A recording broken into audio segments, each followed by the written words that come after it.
What can we expect this year? Growth in Sub-Saharan Africa continues to be marked by considerable differences in countries' performance. Some 21 countries, mainly the more diversified economies, are expected to sustain growth at 5% or more. But in the other 24 more resource-dependent economies, including the largest, Nigeria and South Africa, growth looks set to remain subdued. This implies much lower improvements in standards of living for people in these countries and several others. Overall, based on current policies, the economic recovery in Sub-Saharan Africa is set to strengthen. Growth is projected to pick up from 3% in 2018 to 3.5% this year and stabilize at around 4% over the medium term. Why is growth in Sub-Saharan Africa weaker than the recent past?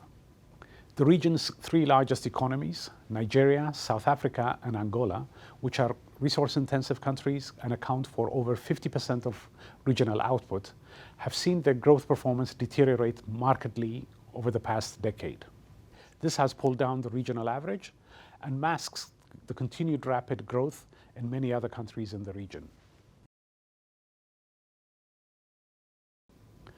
For the fast-growing economies, the likes of Benin, Ethiopia, and Senegal, there is a need to hand over the reins of growth from the public to the private sector.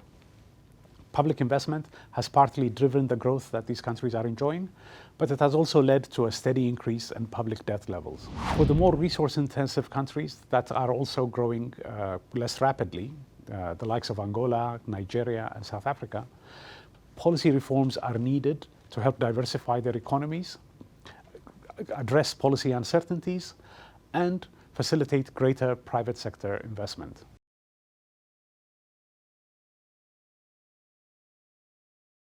Starting with conflict, the incidence and intensity of conflicts in Sub-Saharan Africa has declined markedly across the region since the early 2000s.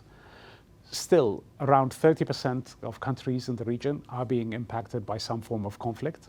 The nature of conflict in the region has also changed, with fewer, less traditional civil wars and intra-state conflicts, and more non-state-based conflicts, including the targeting of civilians from terrorist attacks, particularly in the Sahel. These conflicts in the region are associated with a large and persistent decline in per capita GDP, and also affect nearby regions and countries. In this context, it is even more important to promote inclusive economic development, which brings in regions and reduces disparities in development outcomes. Turning to intra-regional trade.